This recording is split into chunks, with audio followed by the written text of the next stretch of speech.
Friends, welcome back to Sam classes.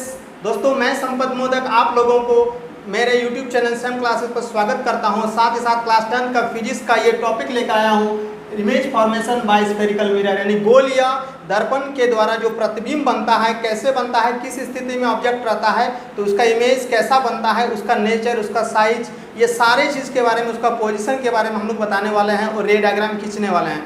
तो दोस्तों, अगर अभी तक हमारा चैनल सैम क्लासेस को आप सब्सक्राइब नहीं किए हैं तो प्लीज़ हमारा चैनल सैम क्लासेस को सब्सक्राइब करें तथा बेल आइकन को प्रेस करें तथा ताकि आपको हर एक वीडियो का नोटिफिकेशन सबसे पहले मिले। तो चलिए दोस्तों, हम ये वाला जो टॉपिक है उसके बारे में हम लोग बात करते हैं। तो सबसे पहले थोड़ा सा पिछले जो टॉपिक में हम लोग पढ़े थे स्फेरिकल मिरर, उसके बारे में थोड़ा सा हम इंट्रोडक्शन दे देते हैं कि स्फेरिकल मिरर जो होता है वो किसी स्फेयर का एक काटा हुआ, मान लीजिए ये हिस्सा है, उसका किसी एक पार्ट को जब हम पॉलिश कर देते हैं या पेंट कर देते हैं तो ये पार्ट अगर हमारा हट जाता है तो ये हमारा क्या बनता है, एक मिरर बन जाता है। This type of mirror is called spherical mirror. Spherical mirror हमारा दो तरह का होता है, एक होता है कनकेव मिरर, दूसरा होता है कन्वेक्स मिरर। एक होता है कनकेव मिरर, दूसरा होता है कन्वेक्स मिरर। तो कनकेव मिरर और कन्वेक्स मिरर को कैसे डिफाइन करते हैं? कनकेव मिरर को हम लोग हिंदी में अवतल दर्पण बोलते हैं, मतलब ऐसा दर्पण जिसका धंसा हुआ भाग जो है वो परावर्तक सतह होता है। धंसा हुआ भाग जो है क्या होता है, परावर्तक सतह होता है। उसको हम लोग क्या कहते हैं, इसके हम लोग कहते हैं क्या, अवतल दर्पण या कनकेव मिरर कहते हैं। ये हम लोग पढ़ चुके हैं दोस्तों, बस हल्का सा इंट्रोडक्शन दे रहे हैं। उत्तल मतलब जिसका परावर्तक सतह उठा हुआ होता है उसको हम लोग उत्तल दर्पण यानी कन्वेक्स मिरर बोलते हैं। परावर्तक सतह ये हो गया परावर्तक सतह, ठीक है ना। ये परावर्तक सतह है, मतलब कोई भी रे ऑफ लाइट यहाँ आती है, यहाँ से ये डाइवर्ज हो जाती है, ठीक है। उसी तरह ये कोई भी रे ऑफ लाइट पैरेलली अगर प्रिंसिपल एक्सिस का आती है तो इस तरह से डाइवर्ज हो जाती है, उसको मिलाते हैं तो यहाँ मिलता है। इस पॉइंट को हम लोग क्या कहते हैं, फोकस कहते हैं। इस पॉइंट को हम लोग क्या कहते हैं, फोकस कहते हैं। इससे पहले क्लास में हम लोग फोकस के बारे में, सेंटर ऑफ कर्वेचर के बारे में, सारे चीज़ों के बारे में डिस्कस कर चुके हैं। दोस्तों, आज हम लोग बताएंगे कैसे प्रतिबिंब बनाते हैं गोलीय दर्पण में, यानी कि स्फेरिकल मिरर में इमेज का फॉर्मेशन बताएंगे। आप लोग अगर हिंदी मीडियम है, इंग्लिश मीडियम है, सीबीएसई है या Jharkhand board, ICSE, Bihar board, UP board, all over India के किसी भी लैंग्वेज का है, कोई दिक्कत नहीं होना चाहिए आपको। इंग्लिश में भी साथ साथ हिंदी में भी, मैं दोनों लैंग्वेज में आपको बता देता हूँ। आपको किसी तरह का कोई डाउट होगा तो आप हमें कमेंट सेक्शन में बता सकते हैं। साथ ही साथ मेरा जो ईमेल आईडी है, जो डिस्क्रिप्शन में हम दिए हुए हैं, उसमें भी आप हमें मैसेज फॉर्मेशन का कुछ नियम होता है, कुछ रूल्स होते हैं कि कैसे प्रतिबिंब बनता है, कैसे बनाते हैं। तो उसको हम लोग सबसे पहले बात करेंगे, क्या नियम है प्रतिबिंब बनाने का, क्या रूल्स है ना, क्या रूल्स है। तो पहला रूल क्या होता है, तो पहला रूल होता है, हम सबसे पहले यहाँ बात करेंगे कनकेव मिरर का। किसके बारे में बात करेंगे, कनकेव मिरर में, यानी कनकेव मिरर में किस तरह का इमेज बनता है उसके बारे में हम लोग बात यहाँ करने वाले हैं। कनकेव मिरर यानी कि अवतल दर्पण में, किसमें, अवतल दर्पण में, ठीक है। अवतल दर्पण में हमारा कैसे प्रतिबिंब बनता है उसके बारे में हम लोग बात करेंगे, ठीक है। तो अवतल दर्पण में कैसे प्रतिबिंब बनाते हैं उसका कुछ नियम होता है। ये जो पहला नियम है भैया, पहला नियम क्या कहता है कि कोई, मान लीजिए ये एक अवतल दर्पण है, सपोज दैट ये एक अवतल दर्पण है, ठीक है। ये उसका प्रिंसिपल एक्सिस है, ये इसका प्रिंसिपल एक्सिस है। तो कोई भी रे ऑफ लाइट जब इस कनकेव मिरर पर पड़ता है और वो रे ऑफ लाइट अगर इसका पैरेलल होता है, देखिए इसको बनाने से पहले हम लोग इस पॉइंट को क्या बोलते थे, पोल यानी कि ध्रुव बोलते थे। और मान लीजिए ये और ये, यानी कि ये डिस्टेंस जितना लेंगे उसका दुगुना ये लेंगे, ठीक है ना। तो ये मान लीजिए कि फोकस है F, ये मान लीजिए सेंटर ऑफ कर्वेचर मेरा C है। तो पहला नियम कहता है कि कोई भी प्रकाश का किरण अगर अवतल दर्पण के प्रधान अक्ष के समांतर होता है, यानी कि पैरेलल टू प्रिंसिपल एक्सिस, तो ये कन्वर्ज हो जाता है कहाँ पर आके, इसका फोकस से होकर, रिफ्लेक्ट होने के बाद ये उसका फोकस से होकर जाता है। मान लीजिए यहाँ भी कोई रे ऑफ लाइट अगर ऐसा आया है तो वो भी कहाँ जाएगा, ये भी जाएगा आपका फोकस से होकर ही जाएगा, फोकस से होकर जाएगा, ठीक है।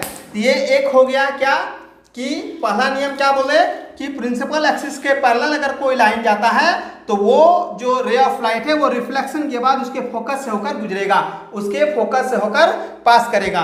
उसके बाद जो सेकंड नियम है भैया, सेकंड नियम कहता है कि कोई रे ऑफ लाइट, मान लीजिए यहाँ पर कोई एक ऑब्जेक्ट है, ठीक है, कोई रे ऑफ लाइट, ठीक है, अगर उसका सेंटर ऑफ कर्वेचर से होकर जाएगा, कहाँ से होकर जाएगा, सेंटर ऑफ कर्वेचर से होकर अगर जाएगा तो वो रिटर्न जो होगा उसी पाथ यानी सेंटर ऑफ कर्वेचर से ही हो जाएगा।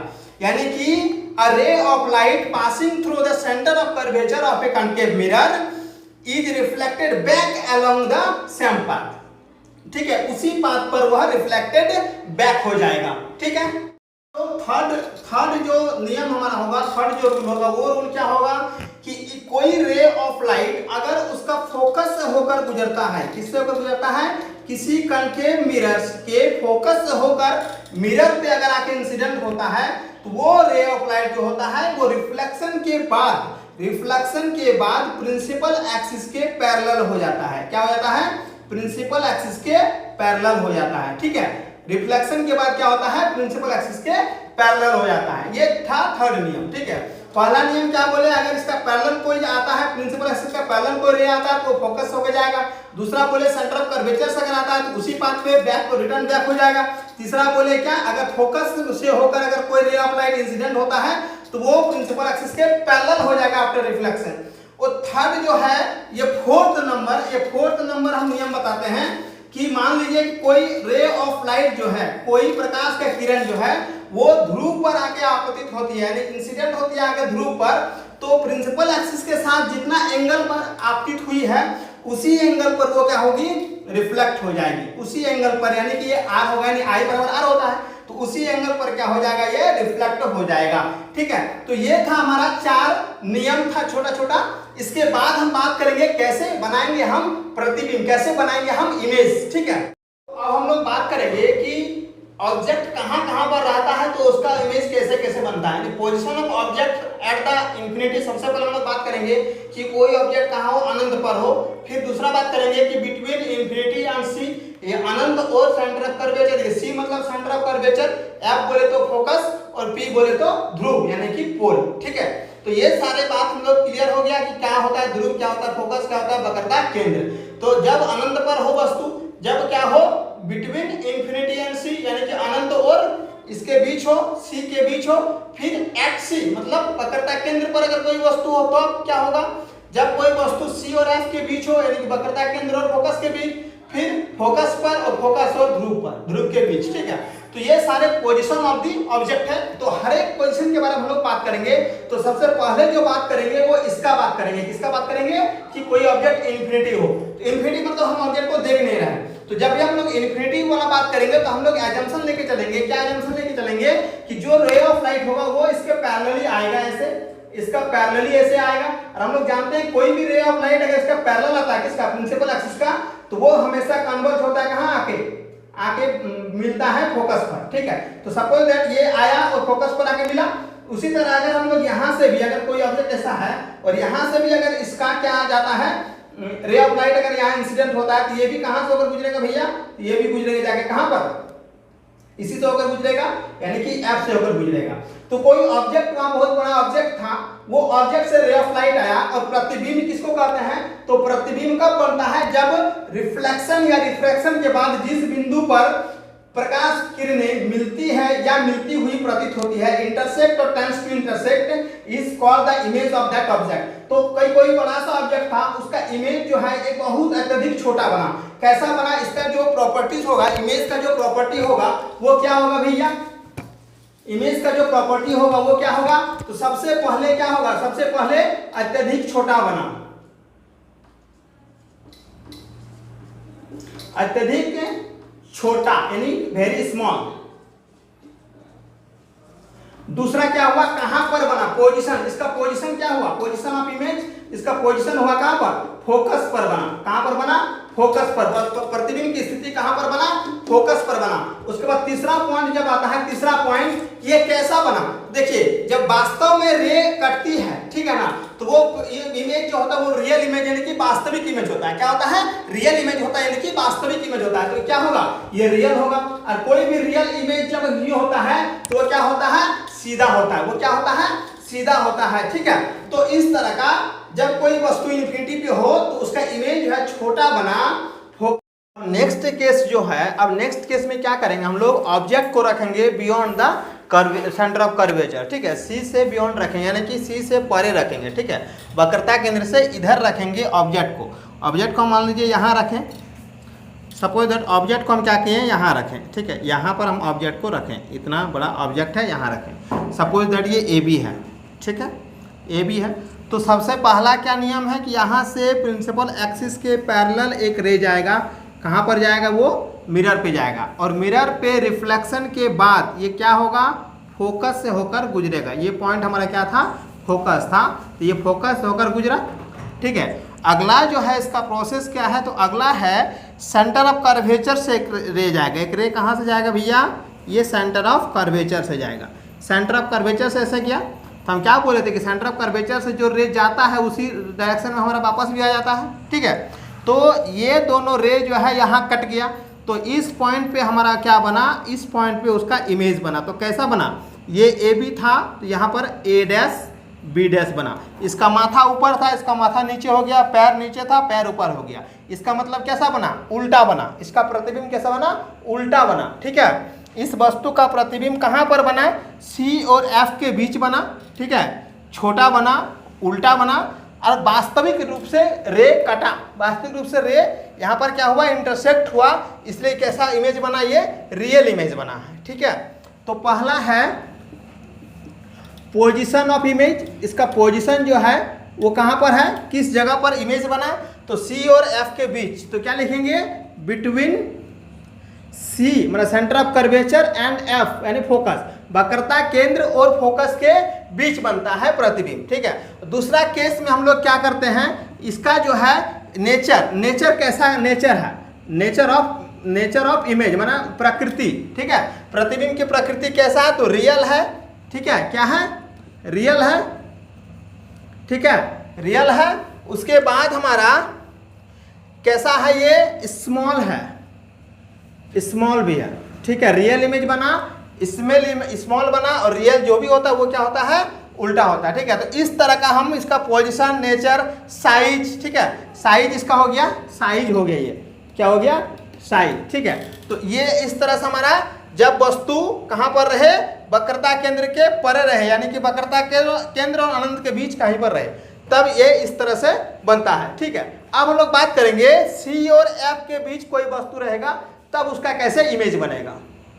अब नेक्स्ट केस में क्या करेंगे, ऑब्जेक्ट को सी और एफ के बीच, सी एंड एफ के बीच रखेंगे, ठीक है। ये पिछला वाला था, क्या रखेंगे, सी एंड एफ यानी कि वक्रता केंद्र और फोकस के बीच, ठीक है, बिटवीन सी एंड एफ, ठीक है। वक्रता केंद्र और फोकस के बीच अगर कोई ऑब्जेक्ट मान लीजिए यहाँ ऐसा रहा, इस तरह का कोई एक ऑब्जेक्ट है, तो इससे एक रे जाएगा मिरर पे पैरेलली, ठीक है, और ये रे यहाँ जो आके इधर रिफ्लेक्ट हो जाएगा, रिफ्लेक्ट हो गया। अगला जो होता है वो कहाँ से जाता है भैया, तो अगला जो होता है वो सी से जाता है। इसको भी हम लोग आगे और बढ़ाएंगे तो यहाँ आके वास्तव रूप से कटता है, ठीक है, ऐसे ही है, ठीक है, यहाँ पर आके मिला। तो ये जो जहाँ पर आके मिलता है यही उसका क्या बनता है, इमेज बनता है, यही उसका क्या बनता है, इमेज बनता है। तो यहाँ भी देखिए ये ए बी था स्मॉल, ये ए डैश बी डैश हो गया इसका इमेज, ये ए डैश बी डैश क्या बना, इसका इमेज बना, यानी इसका प्रतिबिंब बना। तो इसका कैसे हुआ भैया, तो ये भी उल्टा इमेज बना और क्या बना, बड़ा बना, ठीक है। मैग्नीफाइंग नेचर क्या है, इसका जो नेचर है भैया, इसका नेचर है इमेज का मैग्नीफाइंग बना, यानी आवर्धित प्रतिबिंब बनता है कहां पर, सी से परे, सी से परे यानी बियॉन्ड सी। कैसे बनता है, तो ये बड़ा बनता है तो वो लिख दिए, सी से परे बनता है, और रियल बनता है, क्या बनता है, रियल, ठीक है। पोजीशन हो गया सी से परे, रियल एंड मैग्नीफाइंग, उल्टा इमेज बना कहां पर, सी से परे बना, यानी कि वक्रता केंद्र से बियॉन्ड, ठीक है। तो इस तरह से हमारा बना, जब वस्तु वक्रता केंद्र और फोकस के बीच रहता है इसकी प्रतिबिंब, इस तरह का प्रतिबिंब का आरेख हम लोग खींचते हैं। जब भी हम लोग बनाएंगे कॉपी पेन में, तो ये डिस्टेंस और ये डिस्टेंस हमेशा क्या करेंगे, स्केल से मेजर करके ही बनाएंगे, ठीक है। अगला केस जो देखेंगे वो सी पर देखेंगे। कोई ऑब्जेक्ट अगर सी पर है ना, ऑब्जेक्ट कहाँ पर है, इज एट सी, ठीक है, कहाँ पर है, ये सी पर है, अगर वक्रता केंद्र पर ही है तो क्या होगा, एक रे ऐसे जाएगा भैया, और वो आके फोकस होकर रिफ्लेक्ट कर जाएगा। फोकस होकर रिफ्लेक्ट कर गया, दूसरा रे कहाँ जाता है, ऐसे ही जाता है ये नीचे। ठीक है, तो ये जो आया मेरा, ये इमेज इसका बन गया, क्या बन गया।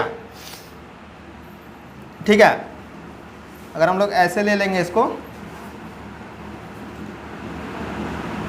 तो ये इमेज कहाँ पर बना, सी पर ही बना। कहाँ पर बना भैया, ये सी पर ही बना। सी पर बना, कैसा बना, उल्टा बना। ठीक है, रियल बना। ठीक है, उल्टा रियल बना। और कैसा बना, वस्तु के बराबर बना। वस्तु के बराबर, है ना, सेम साइज एज पर द ऑब्जेक्ट। ठीक है, तो इस तरह से हमारा क्या हुआ, इसी तरह से हमारा ये जब सी पर रहता है कोई ऑब्जेक्ट तब बनता है। ठीक है, अब जो होगा, अब क्या होगा, इसी में हम लोग देखते हैं कि अगर कोई ऑब्जेक्ट जो है एफ और पी के बीच रहता है, कहाँ पर रहता है, ये मान लीजिए एफ है, ये पी है, यानी कि फोकस और ध्रुव के बीच, फोकस और पी यानी ध्रुव के बीच। ठीक है, यानी कि यहाँ पर कोई ऑब्जेक्ट अगर ऐसे रहता है तो क्या होगा, सबसे पहले रे ऑफ लाइट यहाँ जाएगा और यहाँ जाने के बाद ये जाएगा फोकस होकर, और अगला जाएगा सी से, अगला कहाँ से जाएगा, सी से जाएगा, अगला जाएगा ये पहला एफ से, अगला सी से। ठीक है, चला गया। इसको हम लोग क्या करते हैं, पीछे ले जाते हैं, पीछे ले जाते हैं, तो यहाँ पर इसका इमेज बनता है। तो यहाँ पर जो इमेज बना वो कैसा बना भैया, ये काल्पनिक इमेज बना। कैसा बना, काल्पनिक, यानी कि वर्चुअल इमेज।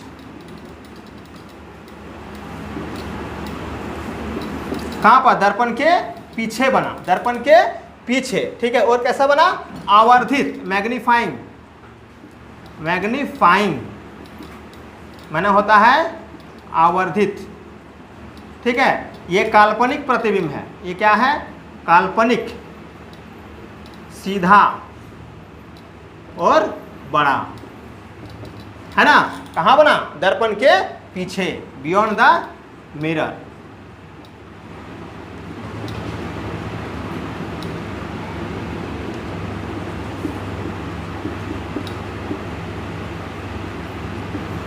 ठीक है, तो इस तरह से अगर कोई वस्तु अलग अलग पोजीशन पे रखेंगे किसी अवतल दर्पण के सामने, तो उसका इमेज ड्रॉ करने का प्रोसेस इस तरह का है। ठीक है, अगर हम लोग फोकस पे भी रखेंगे तो उसका भी अलग से इमेज बना सकते हैं। तो इस तरह से सारे इमेज बना के हम लोग क्या करेंगे, पेन एंड पेपर में इसको प्रैक्टिस करेंगे। दोस्तों, अगर इसमें किसी तरह का कोई डाउट हो तो प्लीज़ मुझे कांटेक्ट करें, कमेंट सेक्शन में मुझसे पूछें, या तो जो डिस्क्रिप्शन में ईमेल आईडी हम दिए हुए हैं तो उस ईमेल आईडी में भी आप पूछ सकते हैं। थैंक यू दोस्तों, जय हिंद। आगे हम लोग और चैप्टर लेते जाएंगे।